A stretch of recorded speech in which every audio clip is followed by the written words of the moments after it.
Hello guys, and welcome to another video from the Lookout.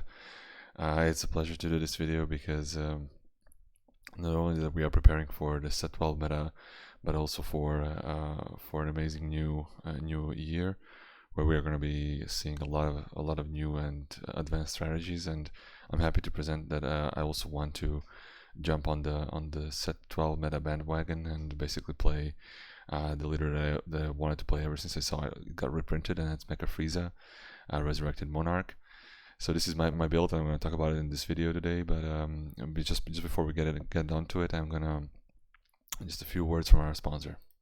Card Market is Europe's largest platform for all TCGs.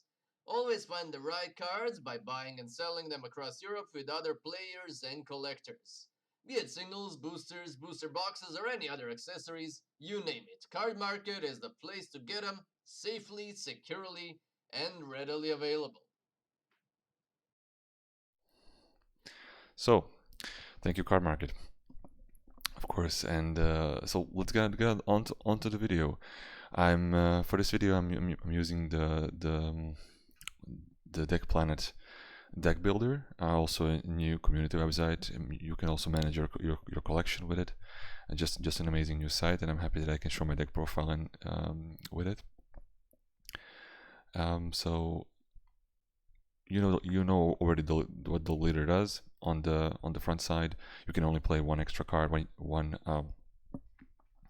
extra card from your hand once per turn, and when you want to play a yellow extra card, you can to basically pay the cost for it, to pay the one yellow cost, you can take a life. So you can, if it costs 2, you can tap 1 energy, take a life, and then basically you are playing it like that. If it's a 1 cost, you basically pay the 1 yellow by taking a life. When it swings draw a card with 4 or less life, you take 1, you switch 1 energy back to active mode, and you draw 1 card and you awaken. On the back side, it's super interesting because even the 2 cost extra cards, mono yellow ones, you can play them for free by taking 1 life, and it's unlimited how many times you want per turn, even during your opponent's turn. Also, when you swing, draw a card, and once per turn, whenever you play a mono yellow extra card, you can tap one of your opponent's battle cards. You will see how that comes very handy later on, because you're playing a lot of extra cards during your opponent's turn as well as during your turn. So we start off with the extra cards, of course, just to display them first and kind of show how they can be used throughout the game.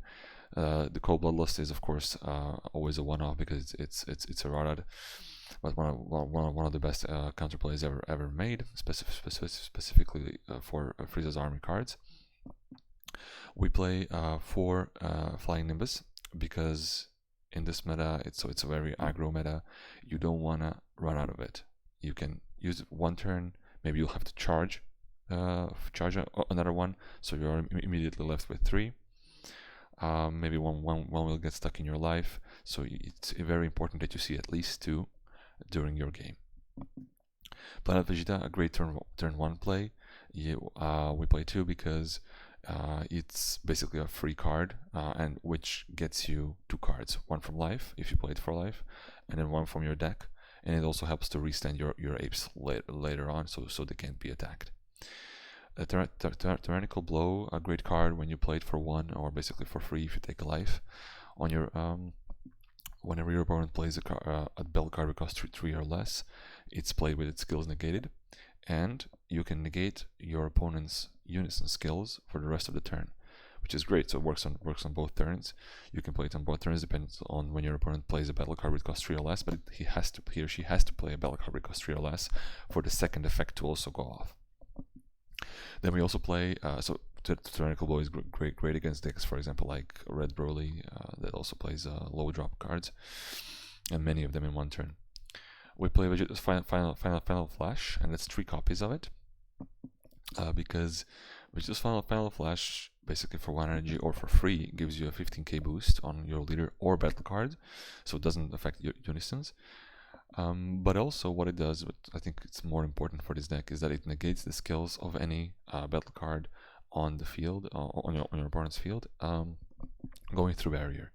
So you can negate Shinron skills, you can negate, I don't know, Red Broly skills, you can negate Gotenks, you can negate so many of these powerful high cost cards that can attack you.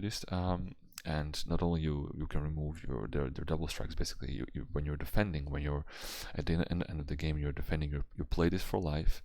Maybe you get another powerful card from life as well to defend with, and you get a 15k boost. And you remove their double strike or something similar. So you can really defend with this card. And then when you're going for game, this card plus a Kai, for example, actually gives you a pretty good attack boost. So if you're swinging with your leader, it's a 30k, 40k double strike can be. So a very good finisher as well. We play, of course, for Universe 99 Assemble for when your Frieza is on your front side. Then you can basically play for one energy. You draw 3 cards and you get either a Chapelle or a Basil from your deck. If you get a Basil, you draw 1 more card.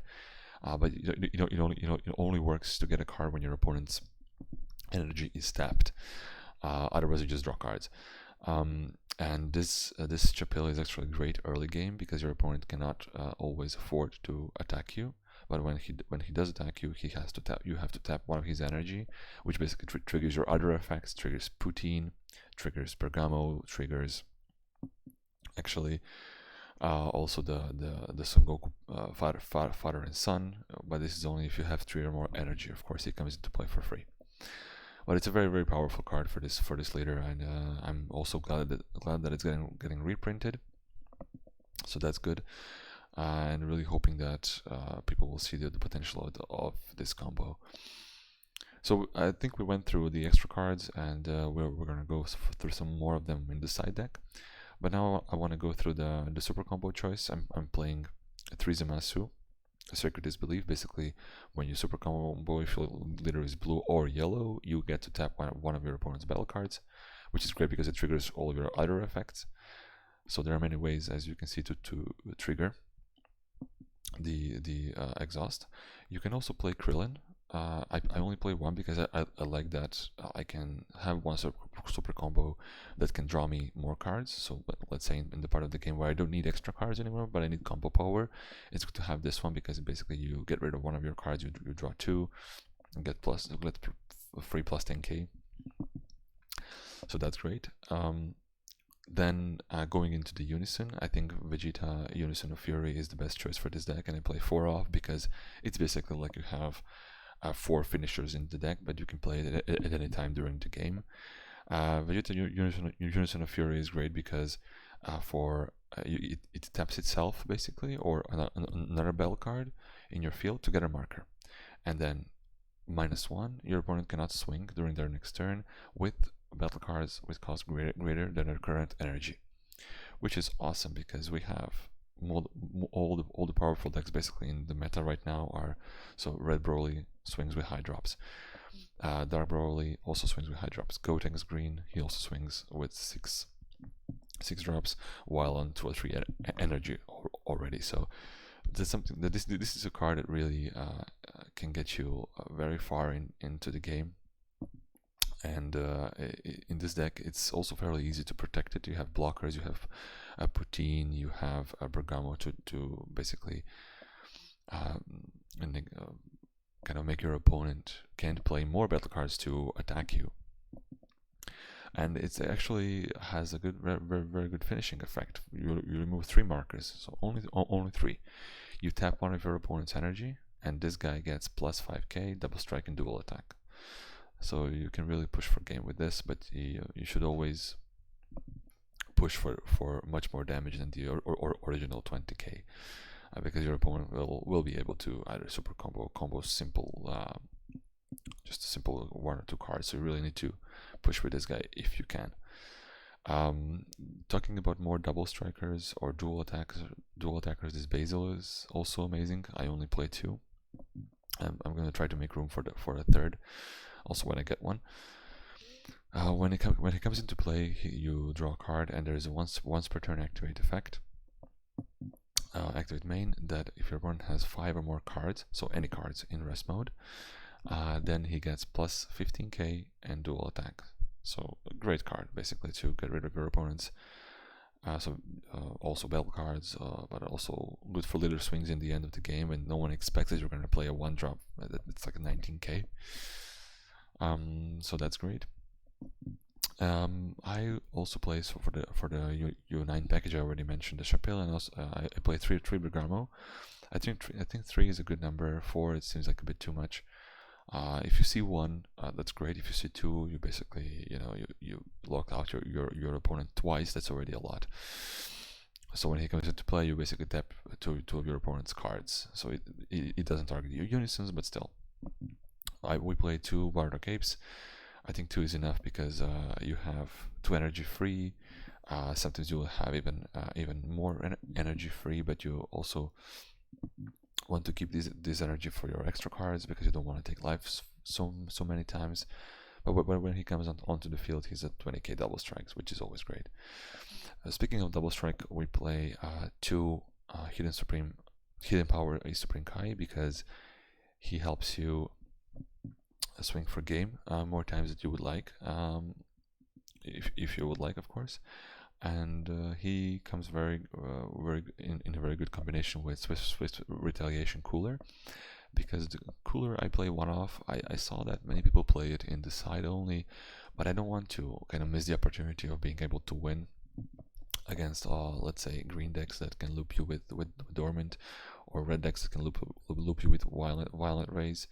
So it's kind of I feel comfortable having only 1 in the main just to help me in those situations, and this has been performing well as well.